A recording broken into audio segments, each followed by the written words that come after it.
This is Jahnavi and I welcome you to all in concept classes. Last lecture में हमने अपना battle of Plassey finish कर लिया था। मैंने आपको ये बता दिया था कि क्या क्या ऐसी सिचुएशंस बनी जिसकी वजह से बैटल ऑफ प्लासी हुई। बैटल ऑफ प्लासी ने कितना हेल्प किया था ईआईसी को as a parliament, as a administration आने के लिए इंडिया में। और आज हम बात करेंगे कि ऐसी क्या चीज़ें हो गई कि बैटल ऑफ प्लासी के कुछ टाइम बाद ही तुरंत बैटल ऑफ बक्सर को होना पड़ा या हुई, ठीक। और कैसे बैटल ऑफ बक्सर ने इस्टेब्लिशमेंट ऑफ ब्रिटिश जो था वो काफ़ी ज़्यादा मजबूत कर दिया इंडिया में। ऑल राइट, सो आइए स्टार्ट करते हैं। थोड़ा सा एक आध हिंट देख लेते हैं कि लास्ट लेक्चर में हमने क्या पढ़ा था। अगर आपने उसे नहीं देखा है तो उसका लिंक मैं डिस्क्रिप्शन बॉक्स में डाल दूंगी, आप वहाँ से भी ले सकते हैं। सो देखिए, बैटल ऑफ प्लासी है ना, बैटल ऑफ प्लासी हमने पढ़ा था। मैं आपको बताती हूँ कि बैटल ऑफ प्लासी में आखिर हुआ क्या था, मतलब क्या क्या बैटल ऑफ प्लासी के बाद ऐसा चेंज आ गया था। तो बैटल ऑफ प्लासी में फर्स्ट चीज़ क्या थी, जो मीर जफर थे, मीर जफर को बना दिया गया था नवाब ऑफ बंगाल, ठीक। यही तो डील हुई थी मीर जफर और क्लाइव के बीच में। मीर जफर को नवाब ऑफ बंगाल बनाया गया। इनका टर्म क्या था, 1757 से 60 तक। ये पहला टर्म था। अभी ये बाद में भी आएंगे, वो भी मैं आपको बताऊंगी, लेकिन ये पहला टर्म था, ठीक। फिर क्या हुआ था, रॉबर्ट क्लाइव जो कि गवर्नर तो ऑलरेडी थे वहाँ के, लेकिन अब उन्हें गवर्नर ऑफ बंगाल भी कहा जाने लगा था, गवर्नर ऑफ बंगाल, ठीक। पहले गवर्नर ऑफ फोर्ट विलियम हुआ करते थे ये, फिर अब गवर्नर ऑफ बंगाल भी कहलाने लगे। और क्या चीज़ें हुई इसमें, पर्सनल ट्रेड पे जो रिस्ट्रिक्शंस लगी हुई थी वो सारी हटा दी गई या फिर हटवा ली गई ईआईसी के लिए, क्योंकि अब जो ये नवाब बनाए गए थे ये तो पपेट हो गए थे किसके, ईआईसी के। तो पर्सनल ट्रेड भी सारी रिस्ट्रिक्शंस रिमूव कर ली गई। पर्सनल ट्रेड रिस्ट्रिक्शंस क्या थी, जैसे कि जो दस्तक जारी किया गया था उसमें सिर्फ ट्रेड ये कर सकते थे, अपना कंपनी का ट्रेड कर सकते थे, जिसपे टैक्स नहीं पड़ना था। लेकिन ये जो यहाँ के मर्चेंट्स थे या फिर जो भी वहाँ कंपनी में काम करते थे, बड़े बड़े अधिकारी, वो सारे अपना पर्सनल ट्रेड, अपना सामान कुछ मंगाना है, अपना ट्रेड कुछ करना है, तो वो सब भी फ्री करते थे। तो उस पर रिस्ट्रिक्शंस लगा रखी थी सिराजुद्दौला ने। इनके आने से वो सारी चीज़ें भी हटवा ली गई, ठीक।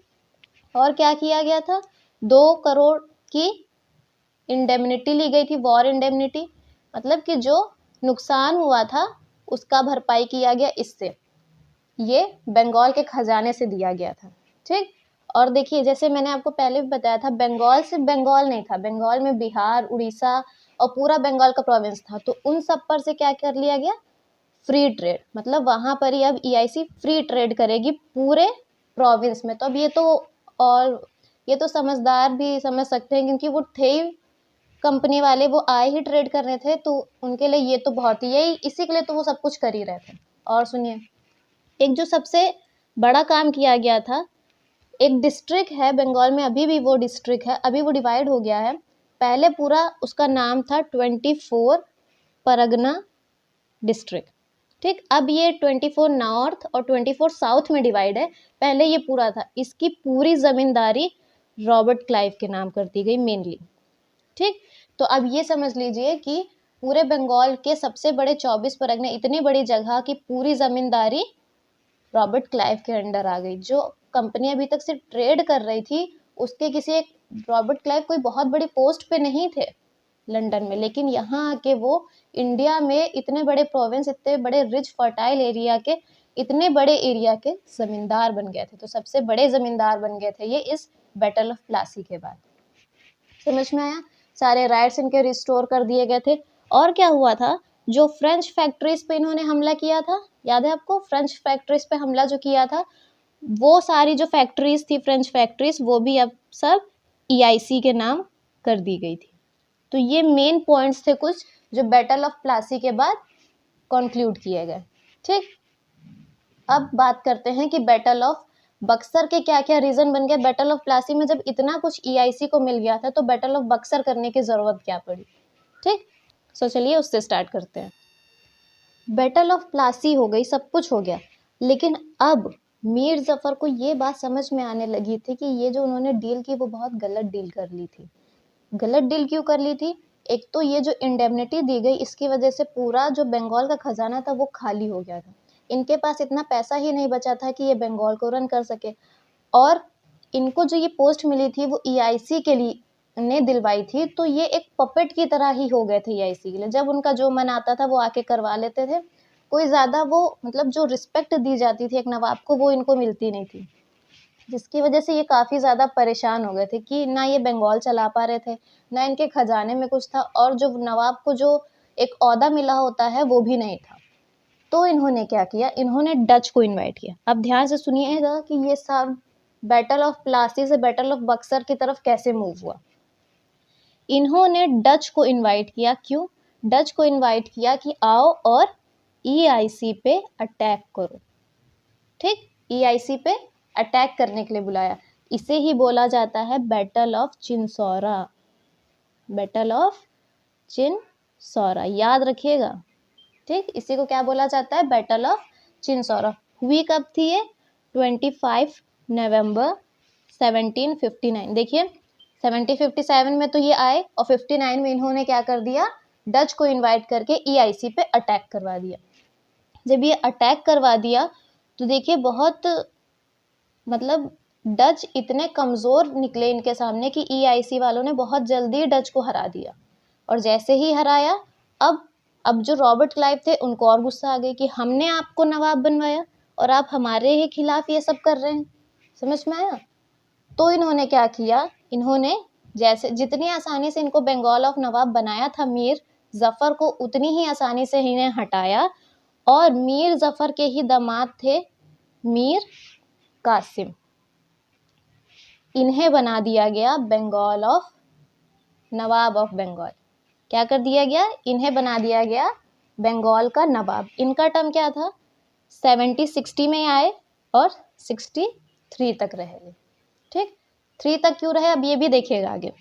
मीर कासिम जो आए, जैसे ही आए इनसे क्या क्या ले लिया गया। देखिए जब किसी नवाब को अगर ईआईसी बना रही है तो मीर कासिम के अंदर शुरुआत में तो यही था कि ईआईसी का ही मतलब वो एक रिट टाइप रह जाता है ना कि इन्होंने हमारे लिए किया है। तो जैसे ही ये आए इन्होंने क्या किया, मीर कासिम ने या उनके कहने पे ही बुर्दवान, ये सारी प्लेसेस का नाम है, याद रखिएगा। पूछा जाता है कि किसने कितना कितना ईआईसी को दिया था। तो बुर्दवान, मिदनापुर और एक जगह थी चित्तागोंग। क्या थी? चित्तागोंग। ये सब आते ही ईआईसी के अंडर चले गए। ठीक, ये याद रखिएगा। मीर कासिम ने क्या क्या दिया? बुर्दवान, मिदनापुर और चित्तागोंग ईआईसी के अंडर में। जैसे मीर जफर ने क्या क्या किया था? वॉर इंडेमनिटी दी थी, 24 परगना की जमींदारी दी थी। वैसे मीर कासिम ने ये 3 जगह दी। और क्या किया? बंगाल की इस टाइम तक कैपिटल क्या थी? मुर्शिदाबाद। मैंने आपको बताया था सिराजुद्दौला मुर्शिदाबाद में ही रहते थे, वहीं से अटैक करने आए थे। मीर कासिम ने मुर्शिदाबाद से कैपिटल मुंगेर कर दी। मुंगेर कहाँ है? बिहार के पास है ना, तो मुंगेर कर दी कैपिटल। ठीक, इसको आप ये भी कह सकते हैं कि वो ईआईसी का कंट्रोल इतना ज़्यादा हो गया था मुर्शिदाबाद तक कि उससे बचने के लिए भी इन्होंने मुंगेर अपनी कैपिटल शिफ्ट कर ली। ठीक, देखिए एक सबसे अच्छा काम जो मीर कासिम ने किया था, जो बात अभी तक पूछा जाता है एग्जाम्स में, आपको पता होगा कि ईआईसी के ऊपर 0% का टैक्स लगता था, है ना। ईआईसी के ऊपर 0% का टैक्स लगता था, वहीं जो वहाँ की लोकल जनता थी उनको 40% का टैक्स देना पड़ता था। जब मीर कासिम आए उन्होंने ये सब देखा, वो पपेट बनाना चाहते थे ईआईसी इन्हें, लेकिन ये पपेट बन नहीं रहे थे। इन्होंने क्या कर दिया, इन्होंने जो लोकल जनता थी उनके ऊपर से भी सारा टैक्स क्या कर दिया, एग्जम्प्टेड कर दिया। मतलब वो भी सारा टैक्स भी हटा दिया कि अब ईआईसी टैक्स नहीं देती है तो लोकल लोग भी टैक्स नहीं देंगे, जिसकी वजह से अब वहाँ की कंपनीज, जो लोकल कंपनीज थी और ईस्ट इंडिया कंपनीज थी, एक साथ ग्रो हो पाएंगे, एक प्लेटफॉर्म पे आ पाएंगी। क्लियर, समझ में आया इतना? ये सारी चीज़ें हो रही थी। देखिए अब ये मीर कासिम ने जो इतना बड़ा स्टेप ले लिया टैक्स एग्जम्प्ट करने का, ये ईआईसी को पसंद नहीं आया, है ना, बिल्कुल पसंद नहीं आया, जिसकी वजह से 1763 में क्या होती है, लड़ाई होती है। किसके किसके बीच होती है? फाइट होती है ये मीर कासिम और ईआईसी के बीच। ठीक, देखिए 1763 में फिर से फाइट हो रही है मीर कासिम और ईआईसी के बीच में। ये इतने ज़्यादा पावरफुल थे नहीं मीर कासिम, लड़ाई होती कुछ ही देर में ये लड़ाई छोड़ के वहां से भाग जाते हैं। और कहाँ जाते हैं मीर कासिम? अवध के महाराज के पास जाते हैं। ठीक, कहाँ चले जाते हैं?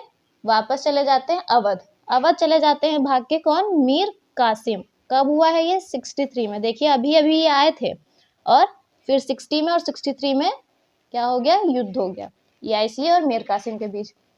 ये भाग के चले जाते हैं अवध। अब बंगाल की जो सीट है नवाब की वो तो खाली हो गई है। जब सीट खाली हो गई है तो मीर जफर फिर आते हैं। यही मीर जफर, ये मीर जफर, ये फिर आते हैं। मीर कासिम क्या थे? मीर कासिम इन्हीं के दामाद थे।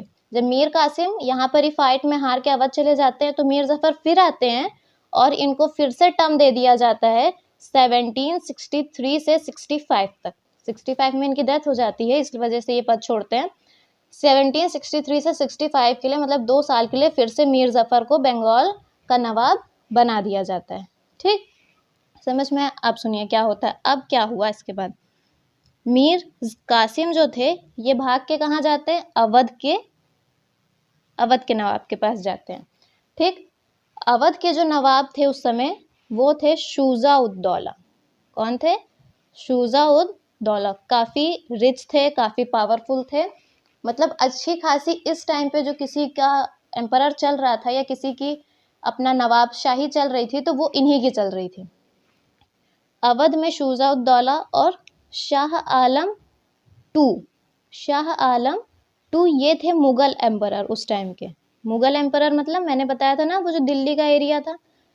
देखिए ये मान लीजिए ये है आपका इंडिया, नीचे वाला पार्ट। यहाँ जो दिल्ली का एरिया था यहाँ पर मुगल एम्परर था। वैसे मुगल एम्परर को सब अपना बड़ा भाई जैसे मानते थे। क्यों? क्योंकि मुगल्स ने पूरे इंडिया पे लगभग राज कर लिया था। पूरे इंडिया पे लगभग राज कर लिया था, तो इनको सब अपने बड़ा भाई मानते थे। ठीक, मतलब इनकी रिस्पेक्ट करते थे।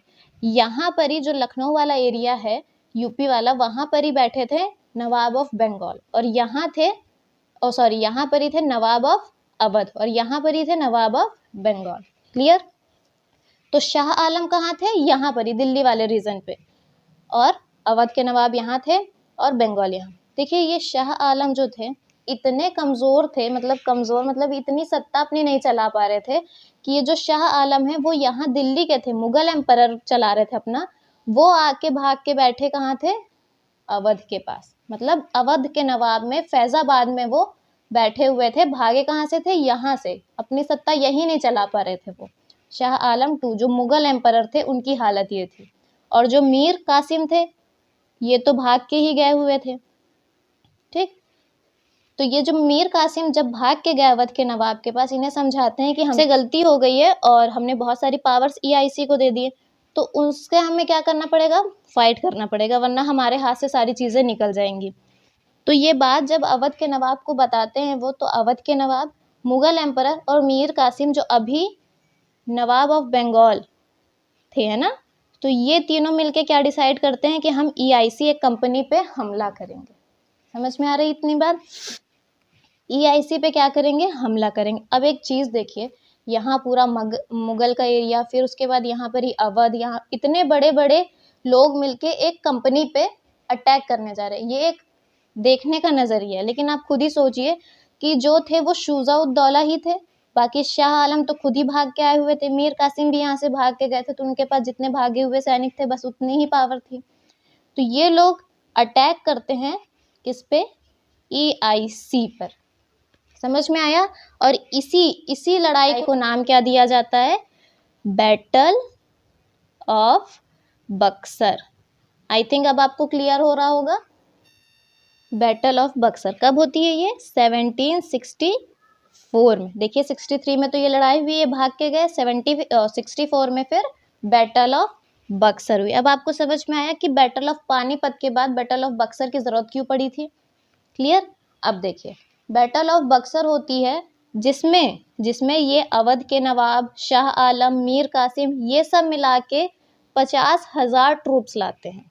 50,000 ट्रूप्स लाते हैं, और वहीं जो ईआईसी होती है इसके पास सिर्फ 3000 लगभग, कहीं कहीं आपको 4000 भी मिल जाएगा या 7000 10, लेकिन जो मोस्टली कॉमन अकाउंट में पढ़ेंगे वो 3000 मिलता है और इधर 50,000। इनके बीच में लड़ाई होती है और कुछ ही देर में EIC जीत जाती है। और EIC को हेड कौन कर रहा होता है, बहुत इंपॉर्टेंट है, बहुत, हेक्टर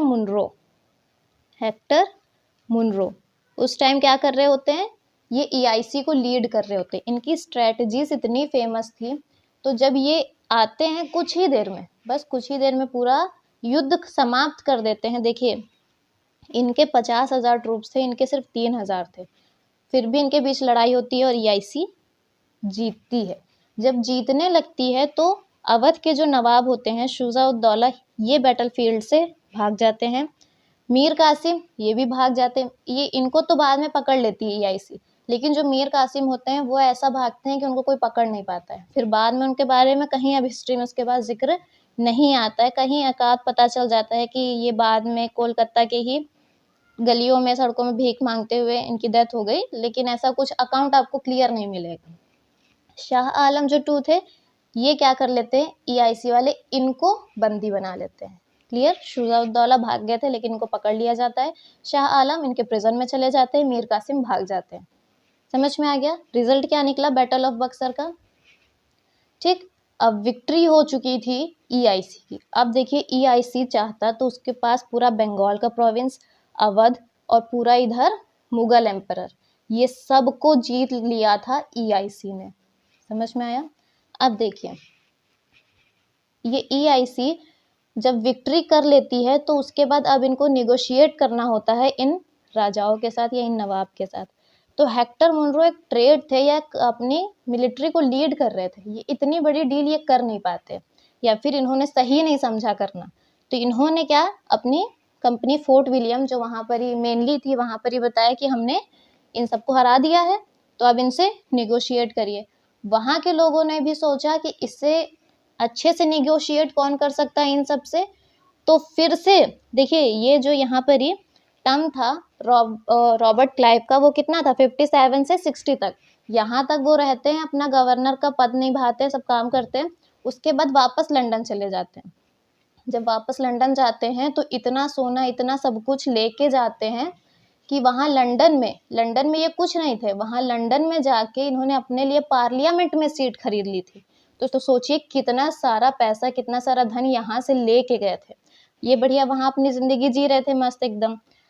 यहाँ से जब ये हो जाती है बैटल ऑफ बक्सर 1764 में, फिर ये चिट्ठी भेजी जाती है रॉबर्ट क्लाइव को, कहाँ, लंदन में, कि हमने मुगल एम्परर, अवध और नवाब ऑफ बंगाल सबको हरा दिया है, अब इनसे आपको निगोशिएट करने के लिए इंडिया वापस आना पड़ेगा। समझ में आया। तो ये चिट्ठी जाती है, फिर रॉबर्ट क्लाइव वापस आते हैं, उसके बाद ये सारा डिसीजन किया जाता है, तब होती है ट्रिटी ऑफ इलाहाबाद। समझ में आया, ट्रिटी ऑफ इलाहाबाद ये कब होती है, 1765 में। देखिए 64 में बैटल हुई थी, लेकिन ये चिट्ठी गई फिर आई, रॉबर्ट क्लाइव आए, तो 1765 में होती है ट्रिटी ऑफ इलाहाबाद। समझ में आया। ट्रिटी ऑफ अलीनगर भी बताया था मैंने आपको, ट्रिटी ऑफ अलीनगर याद है। ट्रिटी ऑफ अलीनगर कब हुई थी, 1757 में ही हो गई थी, जब सिराजुद्दौला वापस से आए थे फोर्ट विलियम, जब रॉबर्ट क्लाइव ने कब्जा कर लिया था, वापस से जब उससे लेने आए थे, तब हुई थी ट्रिटी ऑफ अलीनगर। अब होती है ट्रिटी ऑफ इलाहाबाद। क्लियर। अब देखिए मीर कासिम तो भाग गए यहाँ से, बचे कौन, शाह आलम और अवध के नवाब शुजा-उद-दौला। अब ध्यान से सुनिए, इन दोनों के साथ करना था निगोशिएट। समझ में आ रहा है ना आपको। इधर थे शुजा-उद-दौला और इधर थे शाह आलम। अब देखिए क्या क्या किया गया, ध्यान से सुनिएगा, इंपॉर्टेंट है, यही चीज़ें पूछी जाती हैं। शुजा-उद-दौला से कारा का किला और इलाहाबाद का किला ले लिया गया। ठीक, ले लिया गया, लेके क्या किया गया और किसे दे दिया गया, तो मुगल एम्परर को दे दिया गया। यही दोनों चीज़ें, अभी क्यों दिया गया ये सब मैं बताती हूँ। ठीक, कारा और इलाहाबाद का किला लेके किसे दे दिया गया, मुगल एम्परर को दे दिया गया। और क्या ली गई, देखिए मेनली मैंने कहा ना सबसे पावरफुल यही थे और शाह आलम भी इन्हीं के पास आके भाग के बैठे थे। तो इनसे ली गई वॉर इंडेमनिटी, कितनी ली गई? 50 लाख रुपए ली गई वॉर इंडेमनिटी। ठीक, समझ लीजिए कितना सारा पैसा ले लिया गया। एक ट्रिटी इनसे और साइन कराई गई या ड्राफ्ट जो भी कहिए, ऑफेंसिव एंड डिफेंसिव अलायंस बनवाया गया।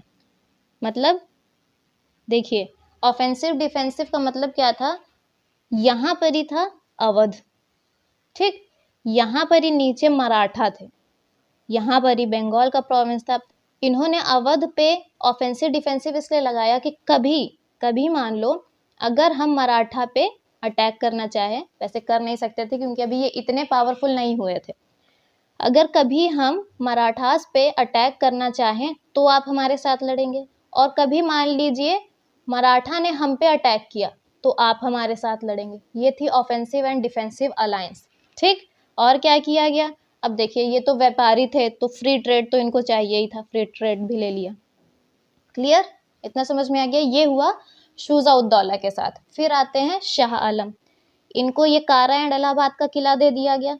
क्यों दिया गया? देखिए शाह आलम जो थे या फिर मुगल एम्परर जो था वो 1741 से लेके 50 तक बहुत बार बंगाल पे अटैक करता है।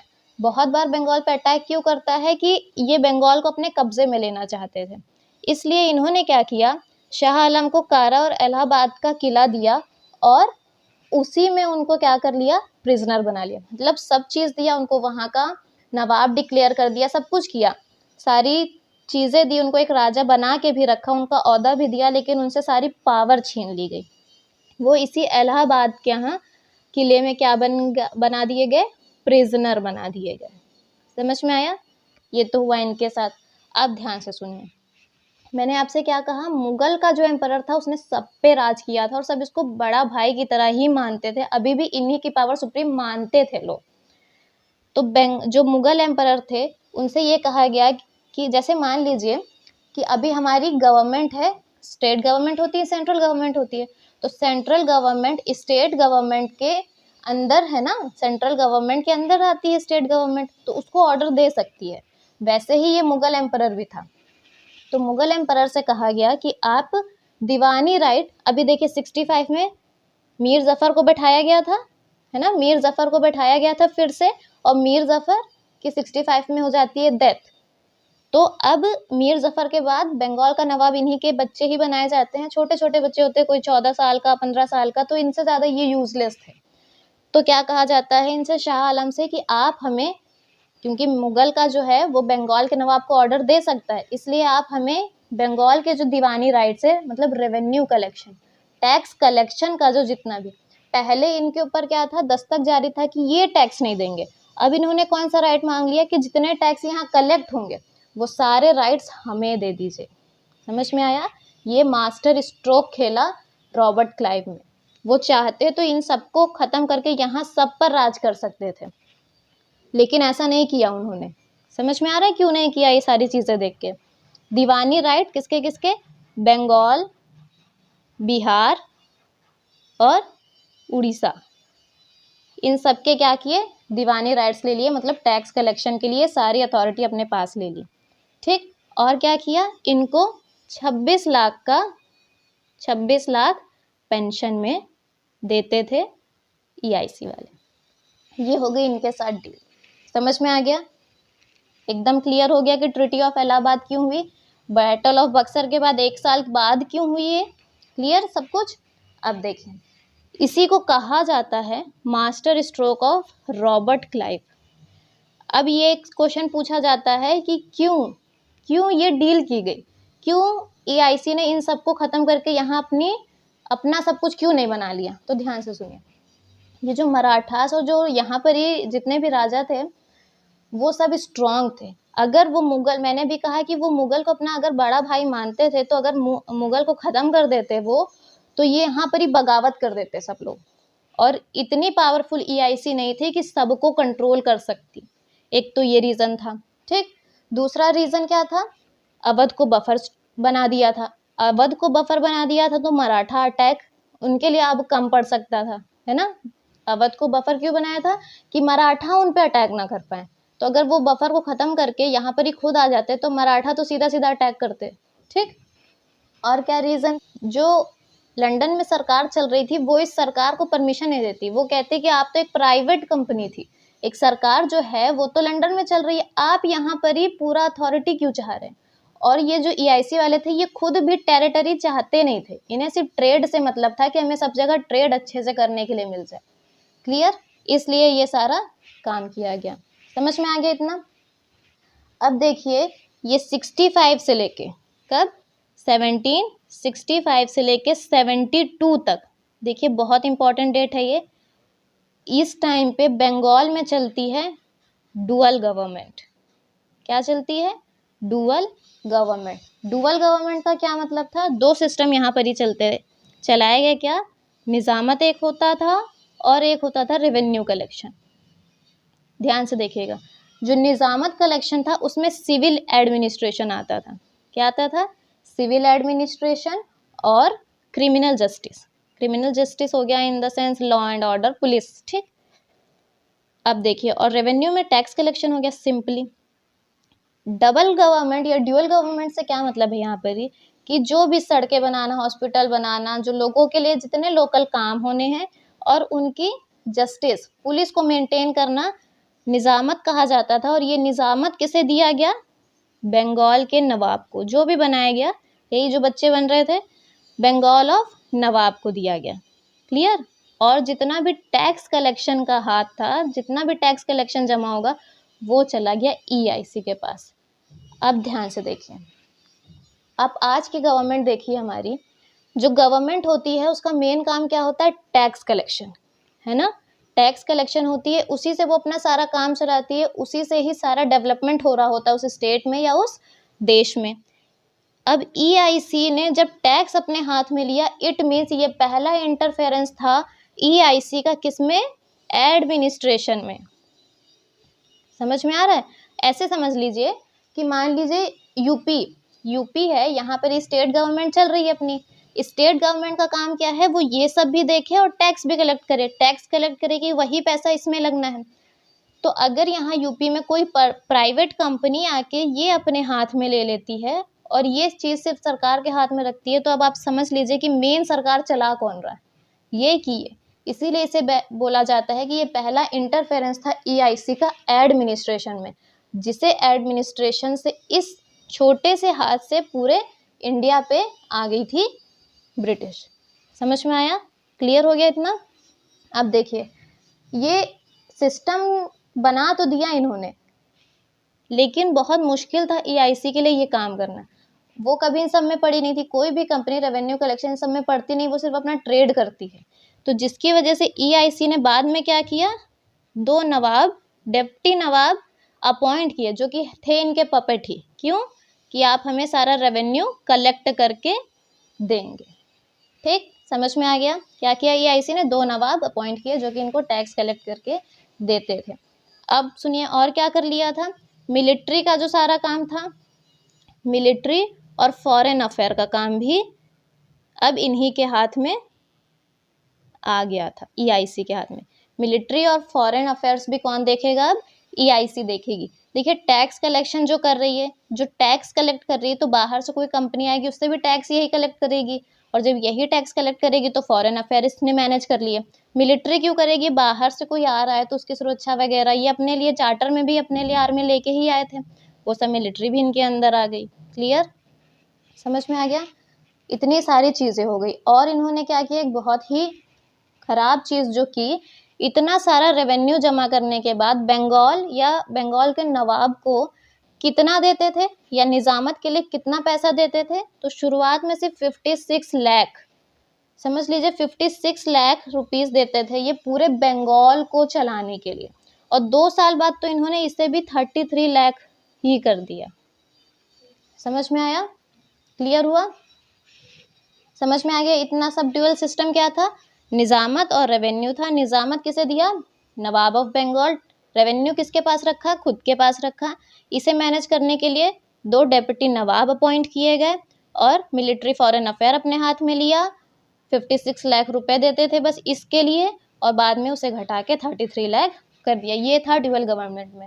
अब आपने इतनी सारी चीज़ें देख ली तो अब आप समझ गए होंगे कि ये ड्यूअल गवर्नमेंट फेल क्यों मारा। टाइम पीरियड क्या था इसका 65 से 72 था। अब देखिए इन्होंने ये काम क्यों किया, मतलब निजामत भी खुद ही ले लेते, रेवेन्यू भी खुद ही, और खुद की क्या बन जाती है, पूरी गवर्नमेंट बन जाती बंगाल में।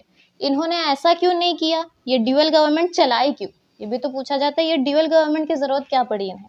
तो देखिए ये ट्रेडर्स थे तो ये पावर तो चाहते थे लेकिन एडमिनिस्ट्रेशन नहीं चाहते थे। एडमिनिस्ट्रेशन मतलब सड़कें बनाना, हॉस्पिटल बनाना, ये सब नहीं चाहते थे, पावर चाहते थे। एक तो ये रीज़न हो गया। ये रीजंस हैं, आप बाकायदा लिखेंगे इन्हें कि ड्यूअल गवर्नमेंट क्यों लाई गई थी। पावर चाहते थे बट विदाउट एडमिनिस्ट्रेशन या without responsibility of administration. Clear. फिर अगर मान लीजिए यहाँ सब मार देते तो बगावत हो जाती, ये पॉइंट मैंने बताया, ये भी आप यहाँ लिखेंगे। ओपन एनेक्सेशन नहीं कर सकते थे। ये क्यों नहीं कर सकते थे, क्योंकि बाकी सब तरफ से प्रिंसली स्टेट क्या कर देते, बगावत कर देते, वॉर कर देते। फिर क्या हुआ, और क्या रीज़न लिखेंगे आप, जो बाद में यूरोप मतलब यूरोपियन में, ये यूरोप कंट्री ही थी ना, तो वहाँ पर ही जो एडमिनिस्ट्रेशन चल रहा था, वहाँ पर ही जो पार्लियामेंट चल रही थी, वो कभी भी इनके एडमिनिस्ट्रेशन को रिकॉग्नाइज ही नहीं करती। वो तो यही कहती ना कि हमारी तो अपनी पार्लियामेंट है, आप वहाँ कहाँ से राजा बन गए। समझ में आ रहा है। तो उसे ऐसी कोई पावर रिकॉग्नाइज ही नहीं करती उन्हें, और इनके खिलाफ कुछ हो जाता पार्लियामेंट में। इस वजह से इन्होंने ये डबल गवर्नमेंट चलाई जिसमें निजामत बंगाल को दिया, ताकि कभी भी कुछ भी अगर कहा जाए तो वो बोल सके कि अभी भी ये सब कौन संभालता है, नवाब ऑफ बंगाल। क्लियर, समझ में आया। ये थर्ड पॉइंट हो गया। और फोर्थ पॉइंट क्या था, ईआईसी का इंटरेस्ट था ही नहीं। मैंने पहले भी बताया आपको कि टेरिटरीज में उसका कोई इंटरेस्ट नहीं था। उसका इंटरेस्ट किस में था, खाली कॉमर्शियल और फाइनेंशियल गेन में। फाइनेंशियल और कॉमर्शियल गेन में ये सारे पॉइंट्स हैं। क्या, power without responsibility, open annexation नहीं कर सकते थे, यूरोपियन पावर्स इन्हें रिकॉग्नाइज नहीं करती, इस वजह से भी पार्लियामेंट में इनके खिलाफ एक्शन हो सकता था इस वजह से, और फाइनेंशियल और इनका कॉमर्शियल में ही इंटरेस्ट था, बाकी इंटरेस्ट भी नहीं था इनका टेरिटरीज में। इस वजह से आई थी ड्यूअल गवर्नमेंट। क्लियर, समझ में आ रहा है।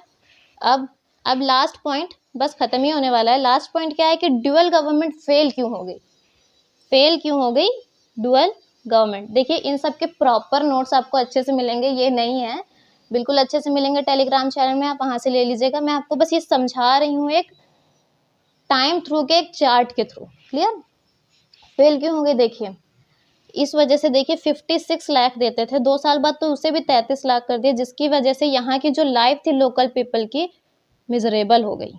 लोकल लाइफ क्या हो गई, एकदम मिजरेबल हो गई, मतलब कुछ समझ में नहीं आ रहा था कि उन्हें क्या करना है। ठीक, इतना उनको खाने के लिए सब कुछ प्रॉब्लम हो रही थी। फिर क्या हुआ, इंडियन ट्रेडर्स 40% का टैक्स दे रहे थे। इन्होंने ये जो मीर कासिम ने 40% का टैक्स एग्जम्प्ट किया था वो भी खत्म कर दिया था।